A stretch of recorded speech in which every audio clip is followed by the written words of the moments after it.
monde, je suis très heureuse de revenir sur cette chaîne YouTube avec une nouvelle vidéo qui sera, comme vous l'avez lu dans le titre, sur le thème de Lunasa.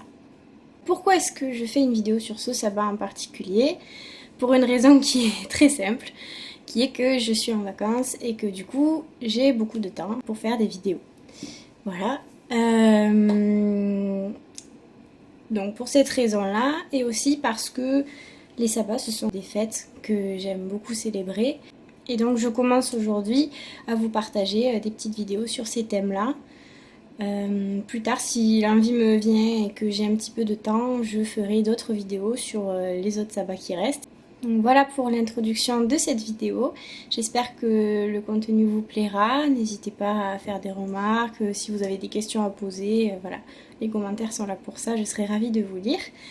Et voilà, j'espère que la vidéo vous plaira. Bon visionnage! Avant que je ne démarre en voix off, je voulais quand même vous montrer quelque chose. Donc quand je prépare un sabbat, il y a une sorte de ligne directrice que j'aime bien respecter. Donc la première étape, c'est la documentation. Malgré le fait que je célèbre les sabbats depuis des années, je pense qu'il y aura toujours des choses nouvelles à apprendre et des nouvelles perspectives à découvrir, des nouvelles énergies à ressentir. Et je commence donc mes recherches à l'aide de livres que j'aime beaucoup. Donc le premier s'agit de Lunasa. Hop. Rituel, recettes et histoire de la fête des moissons. Voilà. Hop. Donc il y en a beaucoup qui doivent le connaître évidemment. Ça fait quelques années qu'il est sorti et voilà, ça fait partie d'une collection de livres sur les sabbats qui est très chouette. Donc voilà, pour ceux qui ne connaîtraient pas, ça m'étonnerait un petit peu quand même, mais dans ces livres, vous avez toujours, c'est la même structure en fait pour tous les livres. Vous avez d'abord les anciennes pratiques, j'enlève mon bazar. Donc vous avez toujours un chapitre sur les anciennes pratiques, un autre sur les nouvelles pratiques, un chapitre sur les sorts et divinations, un autre chapitre sur tout ce qui est recettes et bricolage. Ensuite vous avez un chapitre sur les prières et les invocations. Et ensuite vous avez les rituels de célébration. Donc là on vous propose toujours plusieurs rituels. Vous avez des rituels à faire de manière solitaire. Il y a aussi parfois des rituels de couple ou des rituels de groupe pour des coven. Voilà, c'est plutôt intéressant. Moi je puise beaucoup de choses dans ce livre là. Et puis bien sûr à la fin, ça c'est quelque chose qui est important aussi, vous avez toujours un chapitre sur les correspondances. Voilà. Donc ça c'est pour le premier livre que j'utilise pour préparer Lunasa. Je puise beaucoup d'informations là-dedans. Et il y a aussi deux autres livres que j'ai ici. Et en fait ce sont les mêmes livres. Mais voilà, je vais vous les montrer. Voilà. Donc il y a aussi les livres de chez Llewellyn qui sont des éditions anglophones. Voilà, donc ce sont les almanachs des sabbats. Il en existe beaucoup parce que ça existe depuis... je veux pas dire de bêtises, mais au moins le début des années 2000. Donc il y a des éditions chaque année. Donc là moi j'avais pris les éditions 2018-2019 et 2017-2018. Donc là c'est un petit peu le même principe que cela, sauf que dans un livre, du coup, dans chaque almanach, vous avez tous les sabbats. Et donc, pour chaque sabbat, il propose plusieurs choses. Voilà, ça peut être des recettes, des rituels. Voilà, je vous montre un petit peu l'intérieur.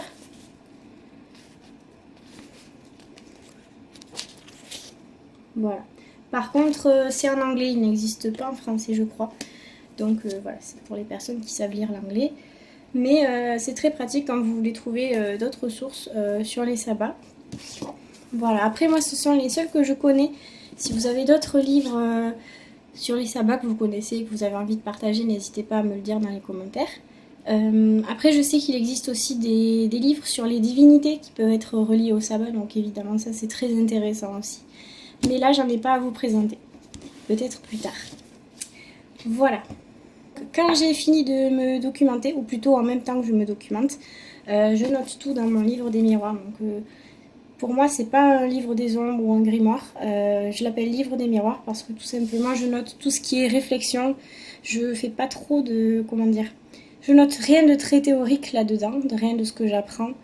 C'est plutôt tout ce qui est préparation des fêtes, préparation, confection des rituels à la limite.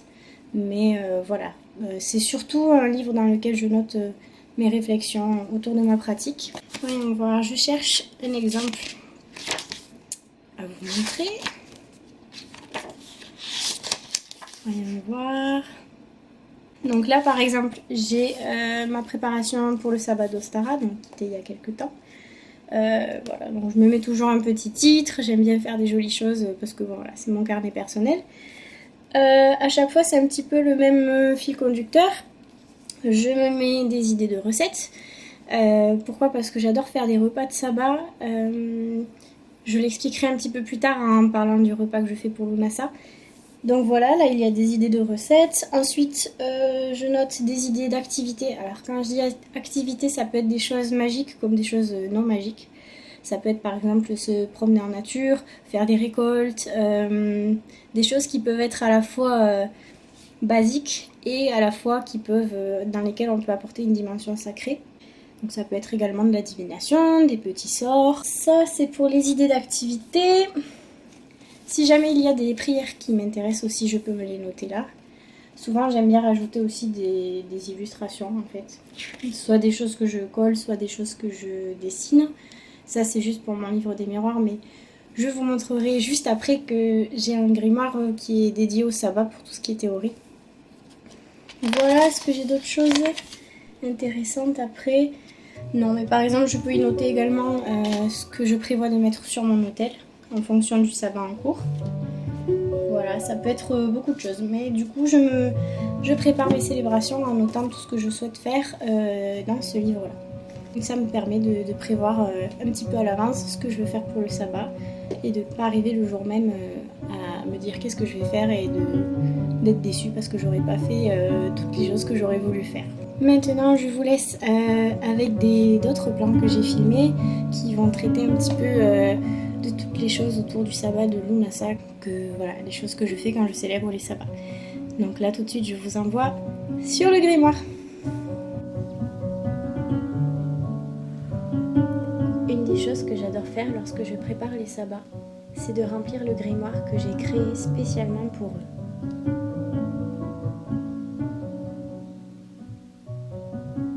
C'est un gros classeur dans lequel je sépare chaque sabbat par des intercalaires.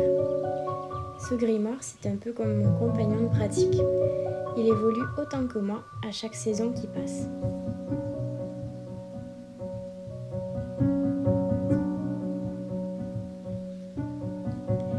L'avantage d'avoir un classeur, c'est que je peux organiser les pages comme bon me semble et surtout de laisser place à l'erreur, de pouvoir recommencer, enlever des pages et en ajouter d'autres. Il change tout comme je change aussi.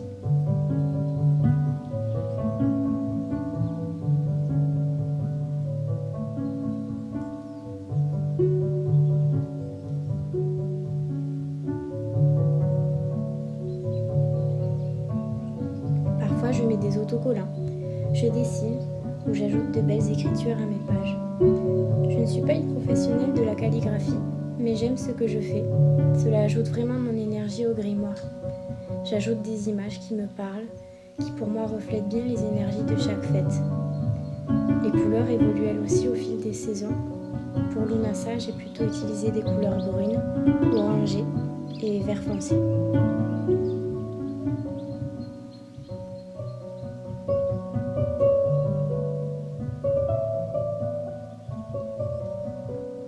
Dans ce grimoire, je note les activités, les recettes, les correspondances, les prières, les rituels, les tirages de tarot et tant d'autres choses.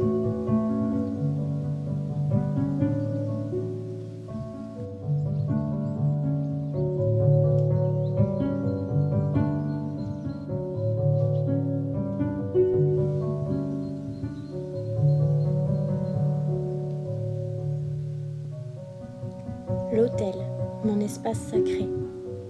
Il me permet d'entrer en phase à chaque changement de saison, de me relier aux différentes énergies de l'année.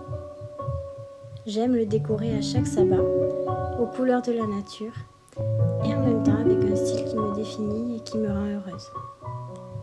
Lorsque je change mon autel, j'essaie de ressentir les énergies qui m'entourent, de voir ce qu'elles m'inspirent, et le reste vient tout seul. Pour Lunasa, j'ai voulu mettre en avant l'élément feu à travers un suncatcher que j'ai confectionné, des bougies, des couleurs solaires, des pierres.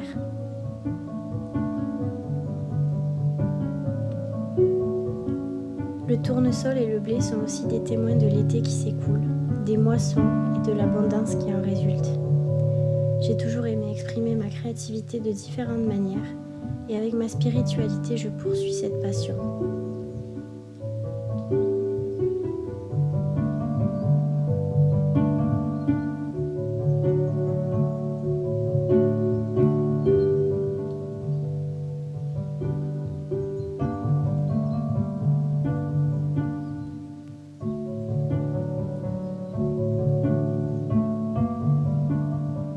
J'ai également ajouté un sachet avec des petites pâtes en forme d'épis de blé.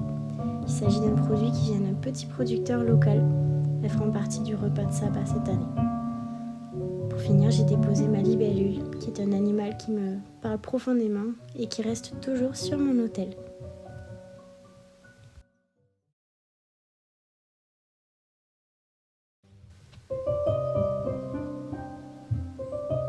Il y a quelques mois, nous avons déménagé et avons trouvé un nouveau foyer à la campagne. Nous étions auparavant en ville, ce qui était difficile pour moi car je me sentais assez loin de la nature, avec l'impossibilité de faire pousser un jardin.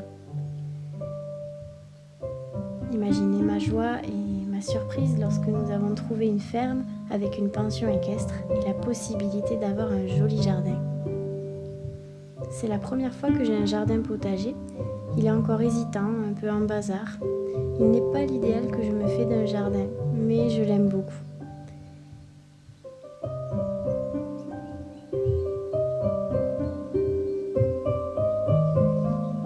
Il me donne de très beaux légumes, des aromatiques, et je sais que j'ai le temps désormais de le créer à mon image au fil des années. C'est vraiment une joie de faire ses propres récoltes et de pouvoir cuisiner ce qu'on a fait pousser. De cette manière, je me sens encore plus proche de la nature qui m'entoure.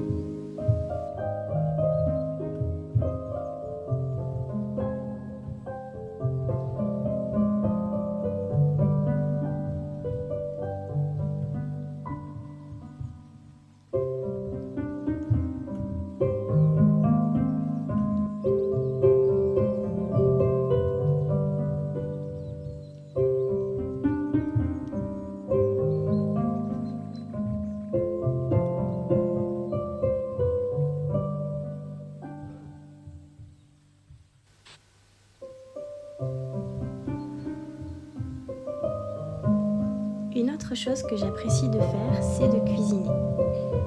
Et bien sûr, les fêtes solaires sont un excellent moment pour partager de bons repas. C'est toujours un moment convivial. Je cherche à cuisiner à chaque fois des repas avec des produits de saison, dans la mesure du possible, de consommer des produits locaux. Et lorsque je peux y accorder du temps, je recherche la symbolique magique des aliments et j'en fais des plats ritualisés. Là, en l'occurrence, c'est ce que j'étais en train de faire pour le dessert. J'étais en train de charger les fruits d'une intention. Ça peut être des plats pour la prospérité, l'abondance, l'amour, l'harmonie, la protection, la chance, etc.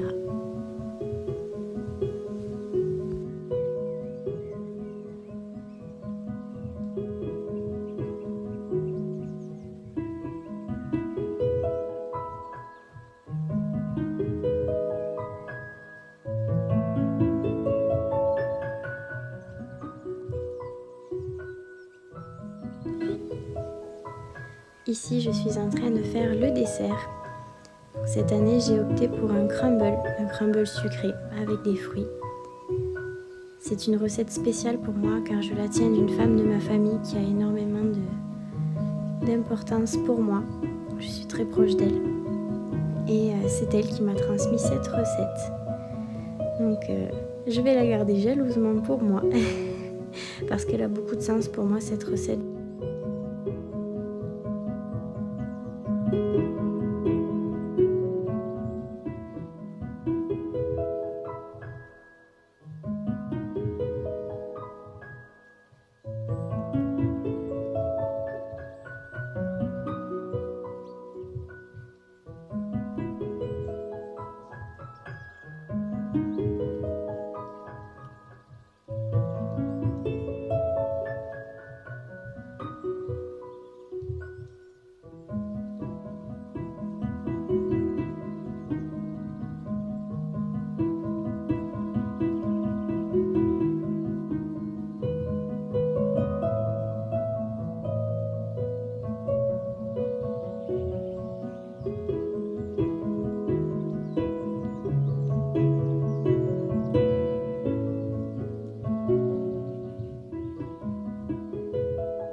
le repas en lui-même, j'ai opté pour un plat très simple.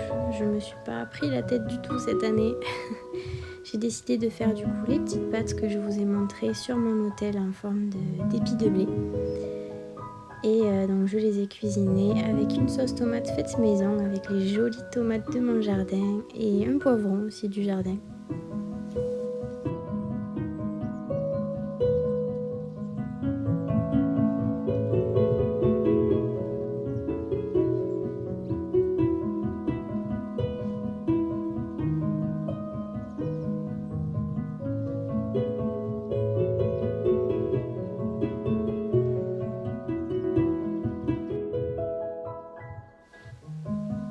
Une autre chose que j'adore faire en suivant la préparation du repas, c'est de mettre la table et de pouvoir la décorer en fonction de chaque sabbat, du coup en fonction des correspondances que l'on peut trouver au niveau des couleurs, au niveau des symboles, au niveau des plantes, des fruits.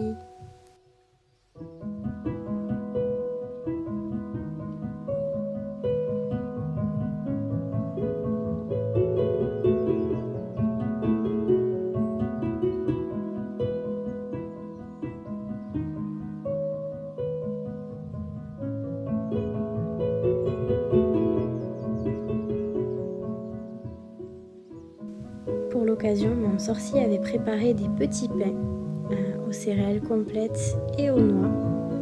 Ça, c'est son truc, je le laisse faire les petits pains parce qu'il est bien plus doué que moi. Et comme vous pouvez le voir, ils sont très beaux et ils étaient même délicieux.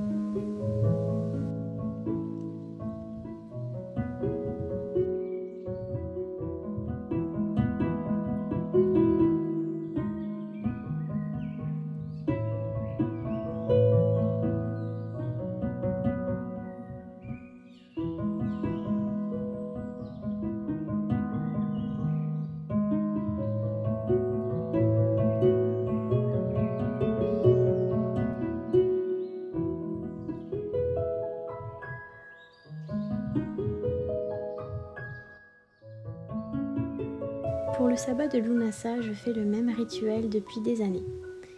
Il s'agit de remercier pour toutes les bénédictions reçues dans l'année qui vient de s'écouler. J'avais l'habitude de le pratiquer en solitaire, mais depuis l'année dernière, le sorcier se joint à moi pour mon plus grand bonheur. Pour cela, nous écrivons ce pourquoi nous sommes reconnaissants en classant ces informations selon les domaines régis par les 4 éléments. Ensuite, nous déposons des offrandes dans la nature pour remercier les énergies qui sont à l'origine de ces bénédictions. Ce moment marque la fin imminente de l'été et la lumière toujours chaude mais descendante du soleil. Nous profitons du calme, de la sérénité qui se dégage de ces instants.